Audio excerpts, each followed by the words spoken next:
জালিম আর কাফিরকে আল্লাহ একই ভাবে বলেছেন।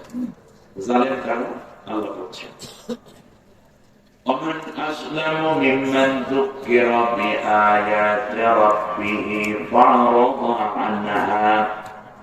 আমার বক্তব্য না, বিশ্বাস 99%। সে আল্লাহ বলছেন ওই ব্যক্তির যে বড় জালেম আর কেউ নাই, যাকে কোরআন দিয়ে ডাকা হচ্ছে অথচ সে কোরআনের দিকে না এসে অন্যদিকে ঘাট দিয়ে চলে গেছে। যে ব্যক্তিকে আল্লাহ কি বলছেন? বলছে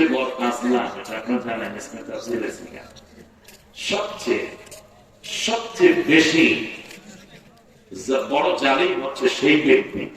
শুনতেছ যুবকরা, শুনতেছ কি বলছেন আল্লাহ? যারা কোরআনের আলোচনা রেখে অন্যদিকে যায় তারা কি বললে যাও তাদেরকে আল্লাহ কি বলছেন? জালিম বলছে। দেখছেন আয়াত সুন্দর, ছেলেটা গেল কিন্তু জালিম হয়ে গেল। আমার দৃষ্টিতে না, আল্লাহ দৃষ্টিতে। রাস্তাঘাটে দোকানপাটে যারা এখনো এলোমেলো তারা কি? আমার কথা না আল্লাহর কথা? বেশ ভালো। দ্বিতীয় হচ্ছে যারা কোরআনের আলোচনা রেখে অন্যদিকে মনোযোগী হবে, আল্লাহ তাআলা বলছেন ওদের পিছনে আমি শয়তানকে গাইড বানাইয়া দেয়, শয়তান তার সাথী হয়ে যায়, এ কোনদিন হেদায়েত পাবে না। আমার বক্তব্য নেই, সব বক্তব্যগুলো আল্লাহ। আমি দেখবেন আমি এইভাবেই কথা বলি, একটা কথা বলবো যেটার সাথে একটা দলিল দেবো, যদি সুযোগ থাকে লিখে নিয়েছে, আর যদি না থাকে তো রেকর্ড করে নিয়ে, আর যদি এটাও না পারেন তাহলে কমপক্ষে নিজের আমলটাকে সুন্দর করেছে।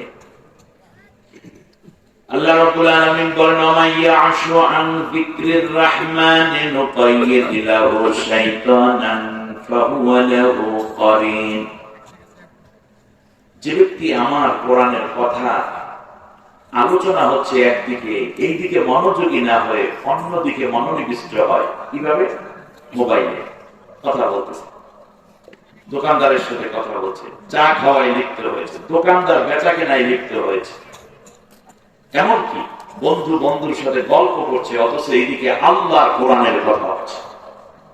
মহিলার সাথে কথা বলছে, ভাবি ননদের সাথে, পুত্রবধূ শাশুড়ির সাথে। সব কথা বন্ধ করে দিতে হবে যখন আল্লাহর কথা শুরু হবে। ঠিক না বলেন?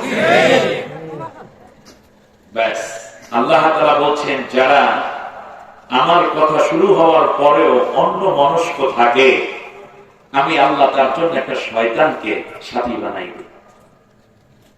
নুকাইয়িদ লাহু শাইতানান ফাহুয়া লাহু কারিন। এটা আমার কথা না আল্লাহর কথা।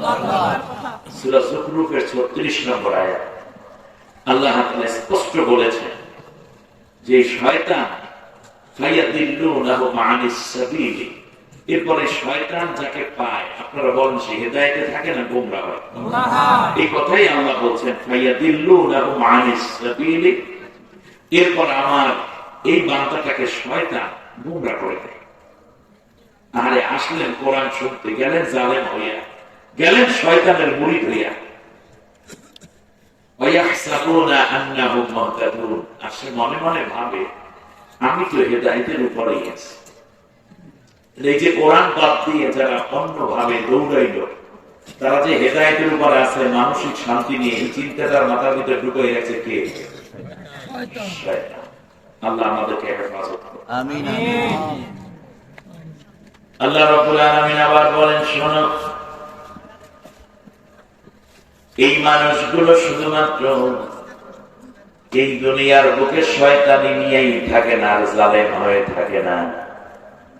আমার কোরআনের সাথে বেয়াদবির কারণে, কোরআনের সম্মান না দেওয়ার কারণে ওদের পারিবারিক জীবন, সামাজিক জীবনে আমি আল্লাহ অপমান এবং নির্যাতন, এমনকি ঘৃণা দিয়ে ভরপুর করে রাখি। ওরা কোনোদিন সম্মান এবং ইজ্জত লাভ করতে পারে না। সম্মান, ইজ্জত